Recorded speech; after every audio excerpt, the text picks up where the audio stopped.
Hello and welcome by episode 5 of the BraaiBucks show. I'm Rian Knutse and this is Pieter Marks de Villiers, two friends talking about money and all things finance with the aim to educate all of South Africa. So today we will cover the topic of wealth, like we said in our previous episode, and we will talk about it in really three phases again. So firstly, what is wealth? What is the amount to aim for to get wealth? And then thirdly is how do I get there? What is the journey to getting to wealth? Yeah. Welcome, Peter. Awesome. Thank you, Rion. Yeah, it's such a nice, meaty topic to cover, and kind of the whole point of building personal finances is to achieve wealth and riches. So quite exciting topic we're going to cover today, and we hope that you also found it valuable. And we are going to review Jumping Jack popcorn, gourmet popcorn. What does gourmet popcorn mean? Is that like a special type? No, it's probably just not salt and vinegar. It's a bit more fancy. Sounds like something you buy at a French restaurant. Gourmet popcorn. Yeah, when Butter flavored. read gourmet, I always think expensive. Yeah, If you go to the gourmet pizza at Panarotti's, you're going to pay 40 Rand more. Yeah, so this is premium stuff. Premium I'm stuff. joking, we got it from Checkers.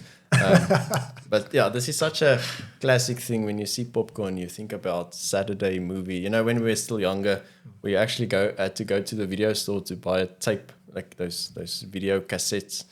You can rent out 3 for the weekend, and then you go sit down in the family, you huddle up, put it into the video machine. You've got your popcorn, got your blankie or hot chocolate. Did you say video machine? Yeah, just explain to the millennials what the video machine is. They don't even know. Sweet summer child. So yeah, back in the day, we didn't have flash drives. You had to have this video, what they call the VHS tape. Yeah, videotape. Yeah, it's like this black box, rectangular box thing that contained one video that you had to put into a video machine, and then it had like these 2 holes in the middle that spun the film of the video. And then that will reflect on the TV, and that's how you will watch it. So that was like way back in the day. After that, CDs came, so that was a bit more modern. So now you had a DVD player. And then I always remember when you go to the video store and you take out CDs, they had this machine thingy that they used to clean the CD. And then it's always nice and shiny, but then the thing still hucks halfway through. It doesn't start even with the first scene. It just freezes and you're like, Or it freezes like way at the end and you never get to see the end of the movie. And you can't quickly go on Netflix and see, because it didn't exist. So you were like... Can't see the happy ending. Yeah, so... Sad. So this always reminds me of those good old days. I mean, we still eat popcorn. You go to the movies. There's another thing that kind of upset me the other day when I went to Sterkinikor. I can't remember how long ago we went to see a movie, like before COVID. But it used to be that you got this nice big, basket or carton filled of popcorn. And then they had these big salt containers that you can just gooi it with as much, butter salt, salt and vinegar, sour cream and chives. And I gooied that thing until it dripped salt. And that was, I loved it. Now I see you only get you get like a little packet of salt that you have to buy. And it's so little, so it's not even. I want my popcorn to be like yellow-green. Then I know it's. It shows you when I was at a movie last, like when that was still my experience. I didn't know that changed. Yeah, no, and I've heard like cinemas aren't cheap anymore either. Like it's actually a very expensive take now. Yeah, it is. So you need to budget for it. But budget to take out your girlfriend to the movies nowadays. That's why we go buy it at Checkers and we put it on the laptop in the room, where it's free. And then we watch our Netflix. So, yeah. It's almost sad to think about it, that's gone. Like, it was always so exciting to go to the video store, the DVD store, and choose your 3 movies for the weekend. Like, I mean, that's just gone now, You just sit in front of a TV, scroll through Netflix or Prime Video. You've got so many choices. It takes away that anticipation of Saturday's movie night. Now it's just like eating lunch on a Monday. I can put up my Netflix series. So good times. But shows you how spoiled we get and how easy it is to get spoiled. Yeah, it is. Yeah, but back to our topic, wealth. So first of all, again, what is wealth? What is the definition in your mind, Peter, of wealth? I think wealth is different for everyone. It's depending on what you think it is. So wealth in financial terms is having excess. It's having a lot of money, more than you necessarily need. So I think there's a point where you have wealth that can sustain your standard of living, that covers your basics. Then you get a different type of wealth that kind of covers your basics as well as kind of nice discretionary expenses. And then you get complete wealth where you just have more than you can ever spend. If you look at billionaires, they will never be able to spend what they actually, what they're worth. So it has different layers of wealth, but to break it down into its core, having more than what you need. Yeah, I think for me, exactly like you said, is having excess. So, over and above what you need. I think for me, thinking of someone wealthy is someone that can have luxuries like a holiday home, drive the brand new, very nice cars like a Porsche or, something like that. And I think, that can also describe rich people, I guess. And I think rich people and wealthy people are not necessarily the same thing. So wealth, I actually heard the other day the definition of wealth that I quite liked, actually. So it's saying that wealth is the money you don't spend or the money that you don't need to spend. So it's that over and above, like literally just the money that you don't need to spend. And it just keeps growing and growing. Yeah, there's definitely a difference between being rich and being wealthy. Being rich is more trying to flaunt your money and like, look at me, I live in this house, I drive this car, I've got all the money. And usually those guys are not wealthy because they finance lifestyles through debt. They look very wealthy to us at the, scrolling through Instagram, but they may not necessarily have a financial stability that someone who does not have all of these nice things, but they have more money in the bank, so they are wealthy. You get people that has very average careers being very wealthy at the end of their working career because they've saved and invested and they've got so much money now that they can sustain their lifestyle that they've always had into way beyond death, age of death. They have Exactly. more than they need. Yeah. I think also important to mention in terms of wealth is bringing back into the conversation the financial freedom discussion we had in our previous episode. It's really getting into you've covered the basics. So, the financial pyramid that we spoke about, you've covered that. You're over and above that now. So you've got all of that in there. And you are effectively got a very stable pyramid, and your money at this point in time is working for you to generate more money. Your money is making babies and the babies are making money babies. It's compounding effect of your savings over a long period. Yeah. So thinking of that definition, I know you said it's different for everyone, but how much do you need to be wealthy? How long is a piece of string, Rion? It's there's no way to determine like a rule of thumb. I think it really boils down to what is enough for you. Some people have a very basic lifestyle and they love it because they get to spend time with family, but they don't have a lot of expenses. So they also don't always necessarily measure wealth in terms of money, in monetary terms.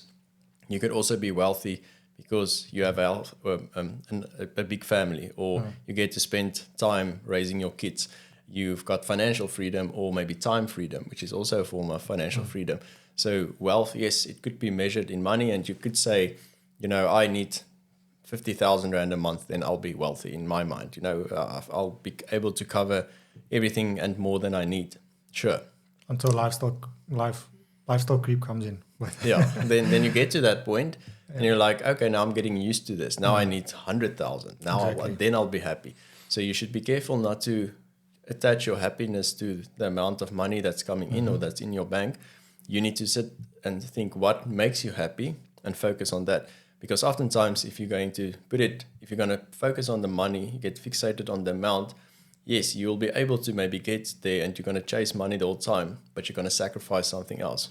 Yeah. You're going to work harder, work longer, have less time with family. So if family is what's important to you, then maybe you don't need a lot of money to be wealthy, because what your wealth definition is seeing your kids grow up, making sure they've got the right guidance to become financially stable when they enter the career. So it's really different for everyone, and you really have to think, what is enough for me and how do I measure that? Exactly. And I think the question actually changes a bit here in terms of when will you be content with what you have. And I think in the Bible there's also a verse that says with contentment comes great gain. So as soon as you get that point in terms of, okay, I'm really happy with my lifestyle, everything over and above this will be, setting your journey, or that's the point in time where you go into financially freedom to wealth. No, exactly. It's something we should all aspire towards, but it shouldn't necessarily be a destination. It should be a journey, because you can still have some form of wealthiness on your way to that number. And it always comes down to being content with where you are now, and everything else is a bonus. But it's always good to have good dreams. Exactly. But then to go into how do we become wealthy? And I think to illustrate that point, again, I got to an equation. I don't know if anyone else has got this. I think this is a brainchild of mine. But if it's not, apologies for whoever thought of this before me. Stop stealing people's ideas. So the equation is equity plus cash flow equals your wealth. So in that terms, it seems quite simple and straightforward, but I think it can become a little bit more complex as we dive into it. So just quickly, equity for me is your net asset value, effectively. So it's your assets minus your liabilities. So that's your equity. Your cash flow is your income less your expenses. So it's that surplus money that you've got at the end of the month on your budget. So it's all of your income less all of your expenses. And then wealth is the part where you've got your ownership and control that leads to access. So it's the net assets that you have generating more income, and that income then generating more assets, and the assets generating more income, and the cycle continues. So that's the cycle of how you enter into wealth. Yeah, it's similar to how you determine your net worth. Is you take what you own, your assets, minus what you owe, your liabilities, and that net effect is what I am worth. So if I had to sell everything and cover all my debt, what is that amount that's attached to it? So yes, that's one component, but also the cash flow that you can use your day to day, and adding those two together, having more assets and liabilities, earning more than you spend, that you then use the extra cash flow to build more equity, to build more assets. That is how you create the wealth that we are referring to in a monetary term. Yeah. So if you look at that equation, there's really four variables four variables that you need to look at to get to wealth. And those are your assets, your liabilities, your income, and your expenses.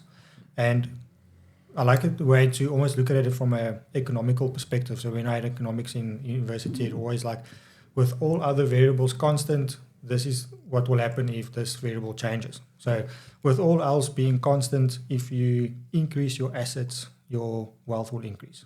Everything constant, if you decrease your liabilities, your wealth will increase. Then similar for income and expenses. So if you increase your income, your wealth will increase, and if you decrease your expenses, your wealth will increase. I think important to the wealth equation, though, is that normally these things work actually with each other. It's very seldom that you will only increase one of them. Or maybe if you only increase income and then lifestyle creep and your expenses increase as well. Well, hopefully not. But effectively what you need to do is you need to use these four variables in conjunction with each other to get to wealth. So as an example, if you take, you do your budget for the first time and you realize, okay, I'm really overspending on a few things, you can decrease your expenses to increase your income, and then use that increase in income to either decrease your liabilities or increase your assets. And as you follow that cycle and your cash flow stays positive, you can, put it away on a monthly basis. So ultimately what will happen is your assets will increase. That assets can then generate an income for you, and that income can then be used again to either decrease your liabilities or increase your assets. And it's that cycle again, like we spoke about just now, in getting into wealth. Yeah, it's often referred to as playing the money game. So if you have ever played a board game, chess, checkers, any Monopoly, you will only be able to get good at it if you understand the rules of the game. Because you're not going to become a grandmaster if you don't know how the pieces move in chess. So first you need to learn the rules of the game, then you need to practice, and you need to play and fail and get checkmate and then start again. And that is similar how we think about these four quadrants. It's thinking, right, so we've got income, expenses, assets, liabilities. We need to divert as much of our cash flow from expenses, liabilities, and income towards assets, because assets is what's going to fund income again at a later stage. So knowing the rules of the money game, if you learn them, you need to apply them constantly. That's how you're going to get better, and that's how you're going to win at the game of life, the money game of life. Exactly. And I think, again, important to state here is that it's not a once-off big decision and now it's done. I'm on my way to being wealthy. It's these small incremental decisions that you need to make for every money decision. I think we mentioned it in the previous episode as well, in terms of you'll make decisions constantly and it will either have a compounding positive effect, or it might have a compounding negative effect on that.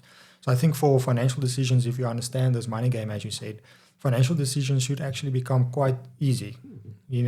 Before you make a money decision, before you purchase a car, before you spend money on anything, as an example, you just need to pause for a second and ask, how will I affect these 4 things? And will it be, getting me closer to wealth? If the answer is no, then maybe it's not the right financial decision. Yeah. And just again, applying small daily habits of managing money, making sure you don't spend more than you earn, that you pay off your bad debt, and you invest the difference. We're going to sound like a broken record, but that is really the basics. And if you apply the basics, if you learn how to crawl, you'll eventually learn how to fly. Can't fly when you don't know how to walk. So just diving a little bit deeper, not diving into. Deeping a little diver. So diving a little bit deeper into each one of these, I think there's 2 of them that's almost limiting in the way in how it can project you onto your wealth journey, and 2 of them that's almost like unending or unlimited. So the first 2, let's focus on expenses and liabilities. So both of these are for me a limiting factor. So as expenses, as an example, yes, you can most definitely keep your expenses or get your expenses to be lower, but you'll always have some sort of expense in your life. You can't actually decrease your expenses to 0 or a negative amount. Then it will be income, to be frank. But you'll always have some life expense. So you'll always need to buy at least food, or you'll need to buy clothes, or stuff like that. So yes, you can get to a point where your expenses is really almost at that covering basic human needs, and that's probably the best place to be. So you don't have any debt or anything like that. But there's you can only go as far down as your basic human needs, effectively. And it's a balancing act, because when you need to get to a point where you realize, okay, I need to start investing. So first step is go to your budget, see where you can cut down. Oftentimes you identify easy wins where it's like, I've been paying for this subscription for years now. I don't even know. Cancel that, I win. But what we oftentimes need to go and look at is the big expenses, the biggest one, taking the biggest up out of your paycheck. Maybe it's rent, you're living into too big of a house, move to a smaller one. It's going to have a lot more leverage on that. But it does get to a point where you've really cut down everything to the bone, where life becomes miserable. And we also don't want that, because a plan is only as good if you follow through with it. And if the plan makes you miserable, this whole thing is for nothing. And I've actually experienced that. My wife and I went through a phase where we tried to see, how far can we cut down our expenses. It was an experiment. I made a video on my other channel, on Money Marks, to show you kind of our experience doing it, and also the tips we learned how to really cut down. And that was at a point where, you fill up 2-liter water bottles and you put it in the toilet, in the sink. So when you flush, it doesn't use the full amount. You really get very technical on little ways to, you switch off the lights and you put off the plug because the little red light is taking electricity. So you go to the extreme to see and save like incremental rands and cents. But when I came to the point where I realized, what you're doing now is you're cutting down on expenses, yes, but you're also becoming miserable, because especially like stuff like food, healthy food is expensive. So yes, you can eat cheaper food, but that's going to have a long-term effect on your health, which is also very expensive, medical bills. So you have to have that balancing act. So yes, cut the fat where what you're spending money on does not resonate with your values and what makes you happy. But don't go so far that you experience financial fatigue where you just give up on this whole plan because, this is not what I thought it was. So it's really, making sure that you balance the two against each other. and that you don't go too extreme. Yeah, it's something where you can actually hold that lifestyle for a long period of time. And it's the same thing as if you're going on a diet. So, in the first 2 months you're motivated and, it's not that bad. But ultimately, if you get to an extreme diet, you will break it and then you'll just go back to your old habits because, it's not sustainable. And I think the same thing definitely applies to finance. The thing is for me though, if you're on that journey and you're really almost finding this and you see, okay, well, listen, I need to cut down on my bad debt. I don't think it's a bad thing to almost get into that extreme cutting for a month or two, but it should be a very short, hard sprint. And then and for a specific objective. So if okay, listen, I've got 10,000 Rand on my retail accounts.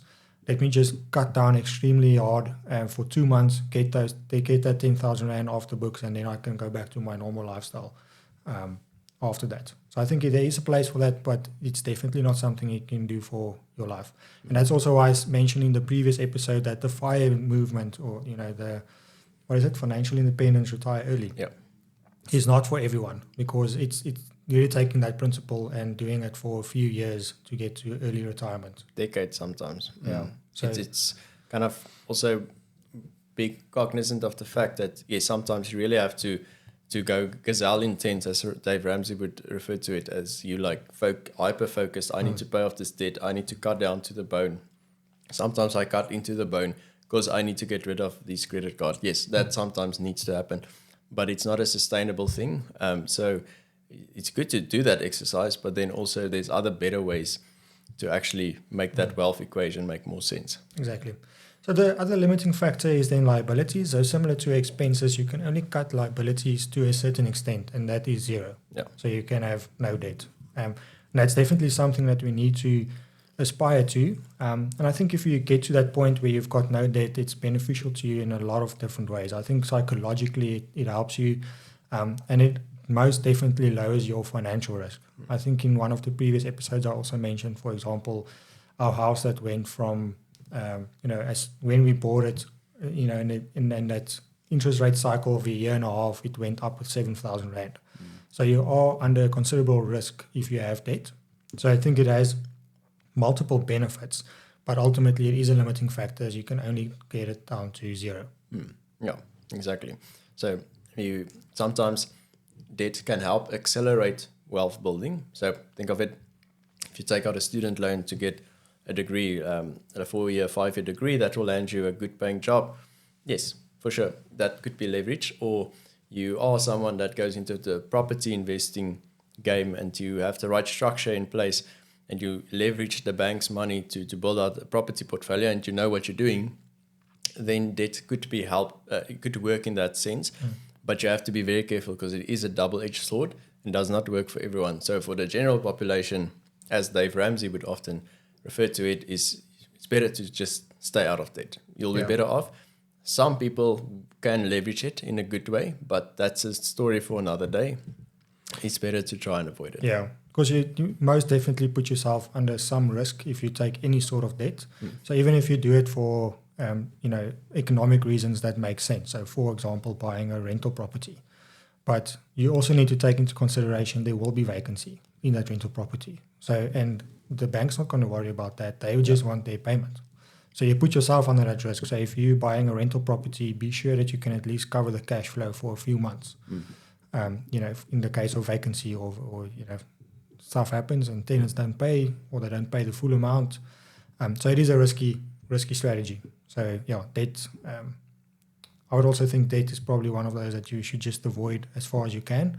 But ultimately, we know it can also be a wealth generating tool. So just use it wisely, I guess is the point there. Exactly. Also, just if you decrease liabilities, it's important to notice that it will have a direct impact on your income, on your cash flow on the cash flow part of the wealth equation. So the less debt repayments you have, the more money you actually have to buy or to reinvest in further assets. Yeah. So that actually then naturally takes me into the other two variables. So the other two variables in my mind is definitely in South African context. There is no limit to it. So there's no ceiling. So there's literally no ceiling to how much income you can make. So I think in your chosen career or in your chosen job, naturally there might be a ceiling. But theoretically, if you choose the right path, there's literally no end in terms of how much income you can generate on a monthly basis or yearly basis. Yeah. If you work a normal 9 to 5, sure, you're going to earn an income and it's hopefully going to increase every year and maybe you get a promotion. In that sense, potentially there will be a ceiling. If you're more an entrepreneur and you build businesses, then that's the sky is the limit. No, there is no sky. There's no limit. So you can really amplify your income earning ability. And it's not going to happen just because you want it to happen. The way you earn more money is you need to solve more complex problems, meaning you need to add more value to society, and then you'll be paid accordingly. So if you want to earn more income, you need to position yourself to add more value and to then get paid accordingly. But if you can understand that and you start thinking about that, especially in South Africa, because yes, our country is a third world country. The unemployment rate is close to 40%. It's horrible statistics. But given that, there's a lot of opportunities available as well. And we can either complain about the country or we can start thinking about, okay, what are the problems? How can I bring a solution to the market? Because if you can do that consistently and you can package that someone is willing to pay for, then that's where opportunity is. And that's where the ceiling breaks, because that's where you become a business-minded person, an entrepreneur, and how you can create long-term sustainable wealth. Exactly, yeah. So I think from an income perspective, you should always find a way to keep the most that you are making. So find ways where you can optimize your taxation, find ways to protect yourself against income loss, etc. So keep what you make, and then secondly, put to work the money that you already make and find ways to make more money. Yep. So just on that, is there a few tips or tricks that you can think of in making more money, increasing your income? For sure. So I think, again, it comes down to understanding yourself. What makes you unique? What skills, what God-given talents do you possess, and what are your interests? So I always think of it as kind of a triangle. You think of what am I good at? We love triangles, eh? Yeah, of course. What am I good at? What do people come to me for help? And what is this specific skill something that people will pay for? So think about your day-to-day stuff. If you go to a braai over the weekend, what does your friends come to you to ask questions? Sometimes it may be some skill. Maybe you are a rugby expert and you know exactly all the players that plays and you know what Sarasi is going to do next. Maybe you are a finance bro that really understands the markets and people always ask you tips on that. Maybe you're a fitness bro and you know you've just got the physique to people look at you like, geez, how does he do it? So think about that. They come to me for this specific reason. Am I good at that? Because obviously if people ask for your advice, it means what you're doing is working. So now you just need to think, will people pay for this? And how can I package this in a way that people will pay for? So that is one way to think about it. But also, you can only really earn more if you add more value and if you gain more skills. So focus on first getting the skills. So get a degree, go and study something. That's a traditional way of doing things. I also think the way that university will evolve, it may not always stay the way that we think of it now as getting a 4-year degree. Maybe stuff like careers like doctors, lawyers, engineers would stay. But in the online environment that we find ourselves in, you can do online courses on specific skills. Video editing, for example, is a highly valued skill that you can learn at the age of 8. You can just go onto a Skillshare or Udemy or even YouTube, learn how to edit videos, get a client in the US, they pay you dollars, you spend in rands. I know a lot of people who's making a lot of money that way. So you don't have to confine yourself to, I need to get a job, and within a specific career, the internet opens up so many opportunities to start earning more through a side hustle beyond the borders of South Africa. Yeah, Peter, I agree with you. So you need to find a thing that you are really good at and almost become a specialist in that. I think other ways are also, I think we already mentioned, so decreasing your debt or becoming debt-free is definitely a way to increase your income. But I think also very much strongly that came through that is, I believe that we as South Africans need to start pivoting towards being business owners and investors rather than just always thinking I need to have this career or this job. Because that ultimately almost breaks up the ceiling and you can just go how far ever your business goes. There isn't something that says you've got all of these levels in the company. If you reach this level, you earn a maximum of that amount. And I'm not saying that you can't live a very, very almost rich and wealthy life doing that. I just think that's probably one of the most difficult and most time-consuming ways to get to the top. So if you think about it, I don't know how many companies are listed on JSE now, more than 500, I think.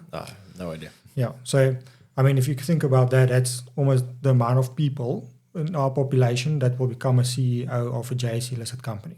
So it's a very, very, very, very, very small amount of people that will actually reach the very top of a journey like that. And it's a very difficult path to follow.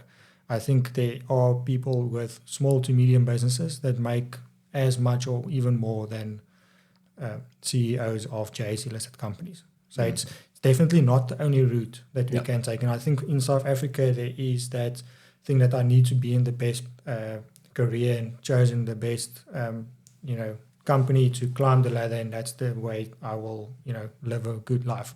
I think we almost need to break away from that and become more of an entrepreneurial view, because that way you really break open the ceiling. Yeah.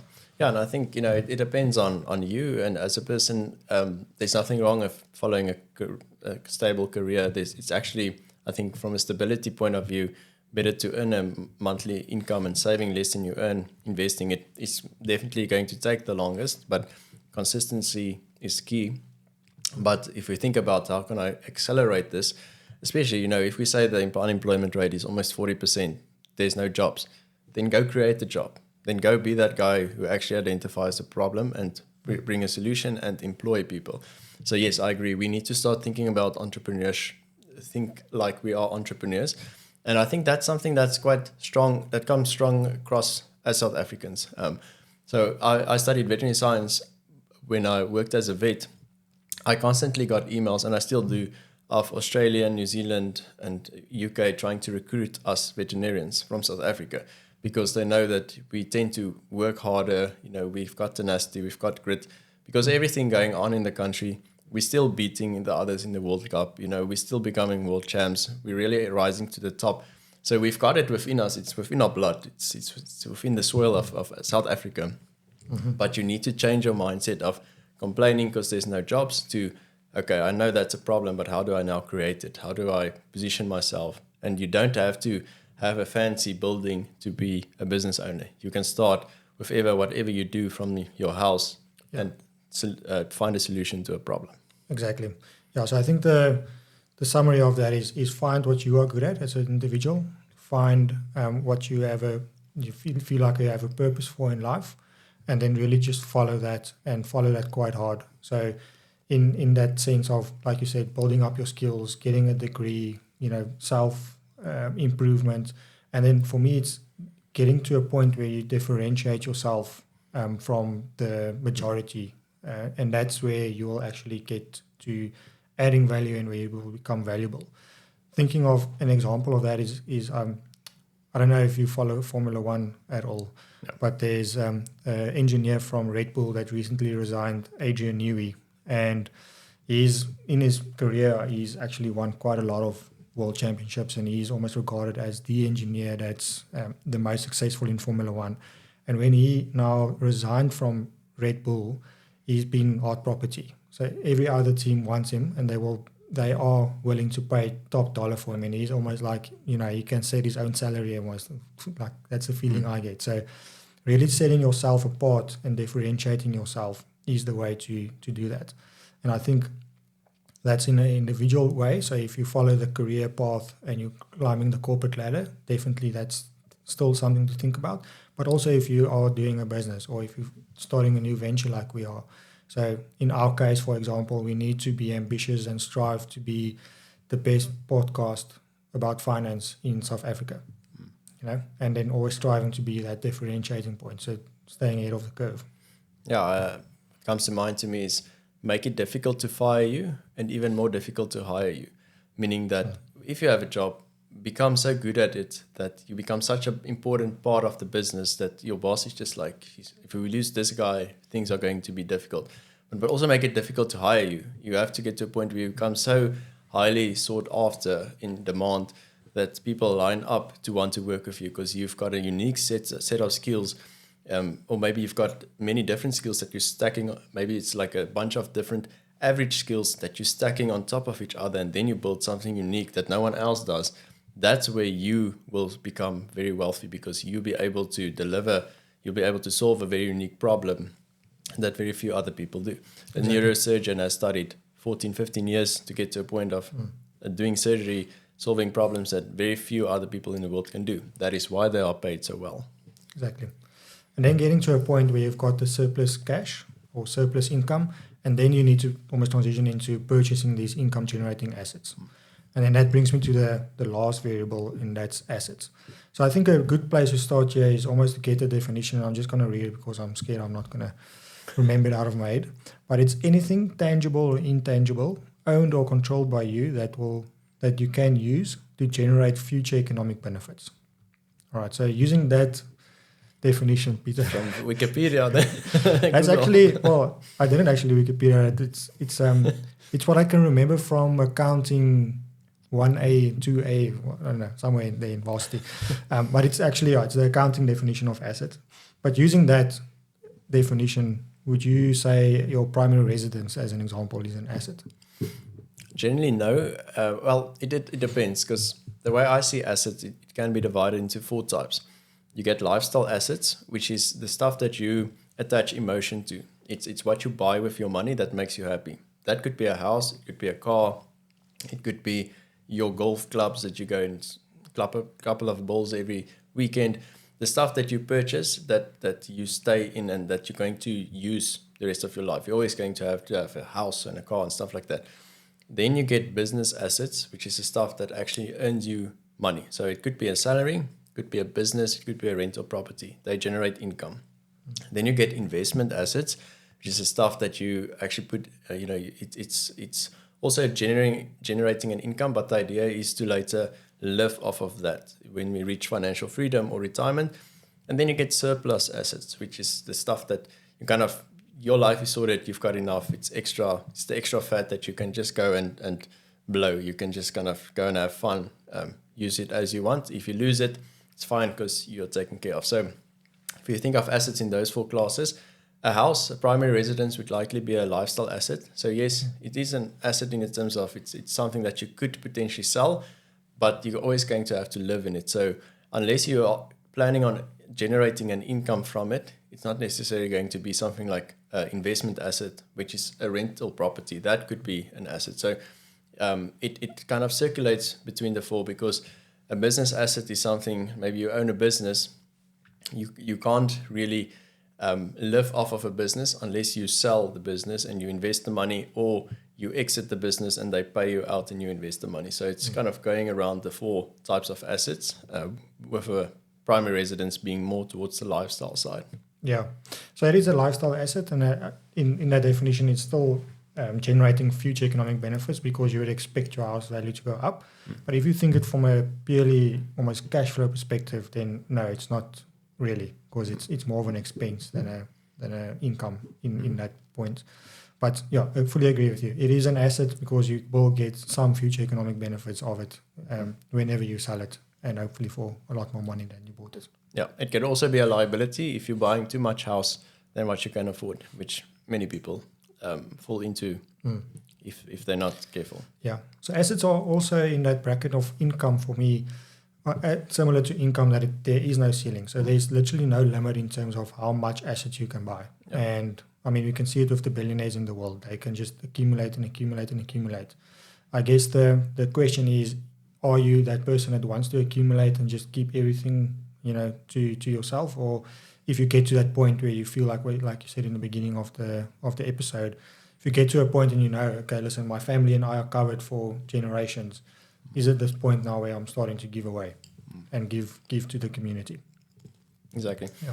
And also you'll find that it's very tough to go from 0 to 100,000.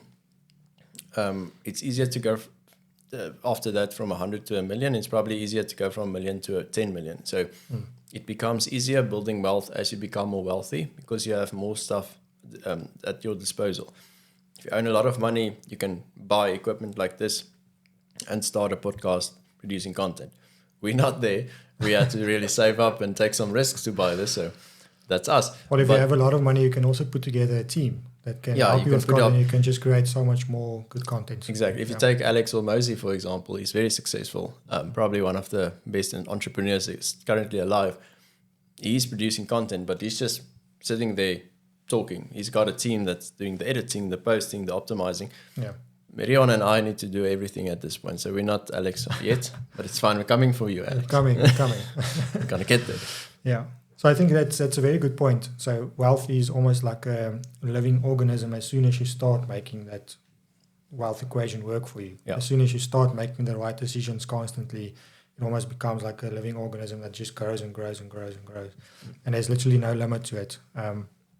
So maybe just to conclude this on wealth is, like I said in the beginning as well, it is making incremental decisions constantly towards the common goal of creating wealth. So if this is your objective and you really want to create wealth, just make all of your financial decisions based on those 4 variables. And if it has a positive effect on one of them, or if the 4 of them in combination, then you're going into the right direction.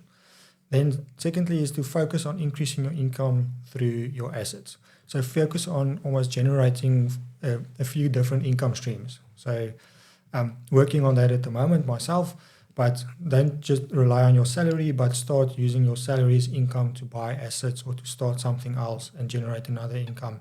As soon as you've got 2, then naturally it becomes easier to start investing in other assets again. Yeah. And then thirdly, I think we touched on it quite heavily as well, but become the expert in your chosen path. So choose a path that you want to become an expert in and just be the best that you can be in that route. Yeah. And do what makes you happy, because if you follow your passion, the money would eventually follow, given that you found a way to package and conceptualize it, to offer it to the market, and they're willing to pay for it. And it's not one. You're not going to have one day wake up with this massive idea. Maybe you do, but you still have to execute on that. And it usually starts with slow and painful and spending much more time. Growing a YouTube channel, for example, this is now my 3rd one. The first 2 that I've created, it was like full years. First year creating content every week, spending 10 to 20 hours a week in my after hours, after my full-time job, grafting, filming, editing, learning along the process. Didn't earn me a cent. But each one of those videos I see as a little asset that I've posted on the internet. Because yes, at that point in time, no one watched. But now that I've gained some traction, I don't have to post anymore. And I still earn a monthly salary almost from my YouTube channel, just because I've front-loaded the work. So don't get discouraged when things get difficult, especially if you're an entrepreneur. It is going to be difficult in the beginning. It's very slow. Most businesses fail within the first 2 to 3 years. So you really have to put your head down and be consistent and focused. Also, don't try to do too many things at once. I've done that before. You're just going to drop the ball all over. You need to focus on 1 or 2 things and really immerse yourself into that skill set. Listen to podcasts, watch YouTube videos, read books, really become obsessed about it. Then you'll become successful. So be focused, be consistent, and do not lose track of the main goal that you want to create. Wealth that is within your level of contentment. Yeah, and I think it's a very good point. So, like you said, it will get difficult, and you'll only stick to it if it's something you really have a passion for and you really love. So I think that brings us to the end of this episode of Wealth. Thanks, Peter, for being here. I think in the next episode, what we will cover is the financial plan roadmap and how that will look like. So just building on how we will then put together the whole financial plan and ultimately get to a point where you know exactly what to do with your money. Yeah, awesome. I'm Rion Knutse. This is Peter de Villiers. See you in the next one. Cheers.